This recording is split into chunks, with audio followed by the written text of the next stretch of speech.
सुप्रभात। हिंदी की इस क्लास में हम कक्षा 11 की हिंदी पढ़ेंगे। अध्याय 4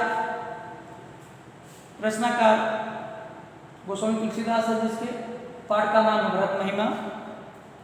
पद संख्या 4 का हम अध्ययन करते हैं। पहले पद को पढ़ते हैं, सुनेंगे सभी। सन्मान सुर मुन बंदी बैठे, उतर दिस देखत भय, नव दूर खग मृग पूरे भागे विकल प्रभु आश्रम गए। तुलसी उठे अवलोकिक कारण का चित सचकित रहे, सब समाचार की रात को लन आए ते अवसर कहे। सोरठा है सुनत सुमंगल बैन मन प्रमोद तन पुलक भर, शरद सरोरु नैने तुलसी भरे स्नेह जल। शब्दार्थ लिख लेंगे। सूर्य मंच देवता, मुनि मिंस मुनि, बंद मने वंदना, उत्तर दिशा मने उत्तर दिशा में देखने लगे। नभ मीन्स आसमान, धूल मीन्स धूल, खग मन पक्षी, मृग मीन्स हिरण, विकल मीन्स व्याकुल, आश्रम मीन्स होता कुटी या आश्रम ही कह सकते हैं। अवलोक माने देखना, कारण मीन्स कारण, चित्त माने मन, सचकित माने आश्चर्यचकित। कोलन किरात माने वन में रहने वाली एक प्रजाति है, एक मानव की जाति है जो जंगली पशु का शिकार करते हैं, उन्हें कोल और किरात कहते हैं। ते माने उस, अवसर माने समय। सुनत मीन्स सुनना, सुमंगल माने मंगल, मैं या कल्याणकारी, बैन मीन्स बाड़ी, मन मीन्स इच्छा, प्रमोद मीन्स होता प्रसन्न होना, तन मीन्स शरीर, पुलक मीन्स होता रोमांचित हो जाना। शरद तात्पर्य शरद ऋतु से है। सरोरूह माने होता कमल, नैन मीन्स नेत्र, स्ने माने स्नेहपूर्वक, जल मीन्स तात्पर्य है अश्व। संदर्भ इसका पूर्वक रहेगा। प्रसंग में गोस्वामी तुलसीदास जी कहते हैं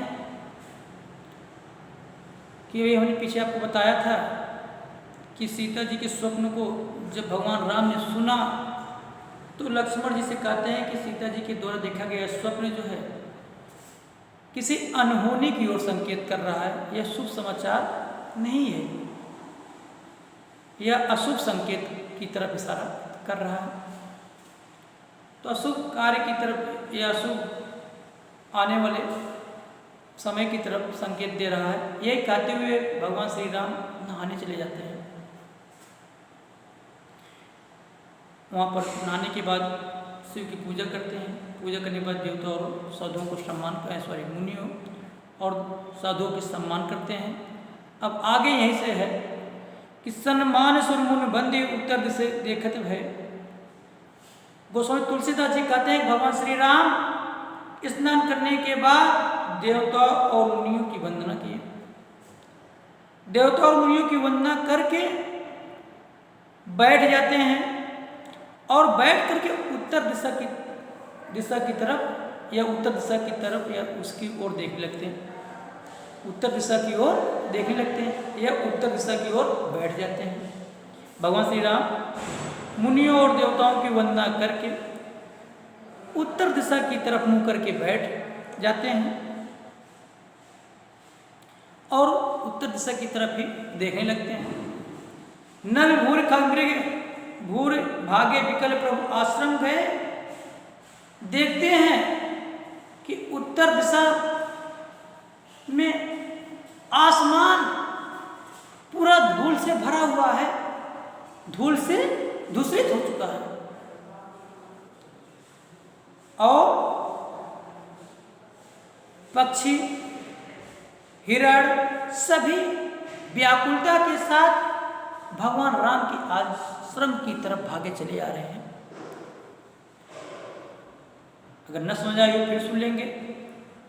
कहते हैं कि देवताओं और मुनियों की वंदना करने के बाद भगवान श्री राम उत्तर दिशा की तरफ मुंह करके बैठ जाते हैं और देखते हैं कि उत्तर की दिशा में आसमान में एकदम जो है धूल से दूषित है। आसमान में एकदम धूल छाई हुई है, पूरा आसमान धूल से दूषित हो चुका है। उत्तर दिशा की तरफ जब देखते हैं और सभी पक्षी और हिरण बड़ी व्याकुलता के साथ उनके आश्रम की तरफ, भगवान राम के आश्रम की तरफ भागे चले आ रहे हैं, जिसे देख करके भगवान राम उठकर खड़े हो जाते हैं। तुलसी उठे और लोग कारण उठ करके खड़े हो जाते हैं और मन में आश्चर्य के साथ सोचने लगते हैं, विचार करने लगते हैं, बड़े आश्चर्य के साथ मन में विचार करने लगते हैं कि आखिर बात क्या है। सभी पक्षी और हिरण आश्रम की तरफ उत्तर दिशा से भागे चले आ रहे हैं। सब समाचार किरात कोल्हन आए थे अवसर के उसी समय किरात और कोल आकर के भगवान श्री राम को समाचार सुनाते हैं कि भरत जी पूरे समाज के साथ आश्रम की तरफ पधार रहे हैं, आश्रम की तरफ आ रहे हैं। सुनत सुमंगल मैन मन प्रमोद तन पुलक भर।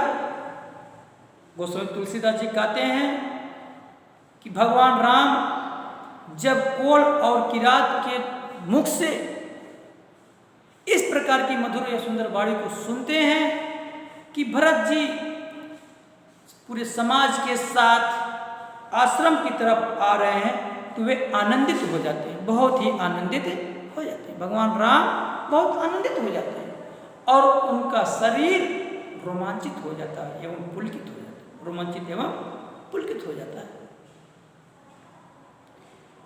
और शरद ऋतु के कमल के समान उनके नेत्र प्रेम रूपी आंसू से भर जाते हैं। गोस्वामी तुलसीदास जी कहते हैं कि जब भगवान राम ने कोल और किरात के द्वारा इस प्रकार के शुभ समाचार को मधुर वाणी के सुनते हैं, मधुर वाणी के माध्यम से सुनते हैं, तो उनका मन आनंदित हो जाता है, शरीर उनका रोमांचित एवं पुलकित हो जाता है और उनके नेत्र कैसे बता रहे हैं कि शरद ऋतु के कमल के समान जो उनके नेत्र थे, भगवान राम के वे नेत्र प्रेम रूपी आंसू से भर जाते हैं। एक बार और अर्थ को संक्षेप में सुन लेते हैं। उस समय तुलसीदास जी कहते हैं कि भगवान श्री राम देवताओं और मुनियों की वंदना करने के बाद उत्तर दिशा की तरफ मुंह करके बैठ जाते हैं और देखते हैं नल धूल खग और उत्तर दिशा में देखते हैं कि उत्तर दिशा आसमान एकदम पूरा धूल से दूषित हो चुका है, अर्थात उत्तर दिशा के आसमान में एकदम धूल छाई हुई है और उधर से ही सभी पक्षी हिरण बड़ी ही व्याकुलता के साथ भगवान राम के आश्रम की तरफ भागे चले आ रहे हैं, जिसे देख करके भगवान राम उठ करके खड़े हो जाते हैं और आश्चर्यचकित होकर के हिरण पक्षियों के भागने के कारण को मन में सोचने लगते हैं, आखिर कारण क्या है कि ये सभी आश्रम की तरफ क्यों भागे चले आ रहे हैं। उसी समय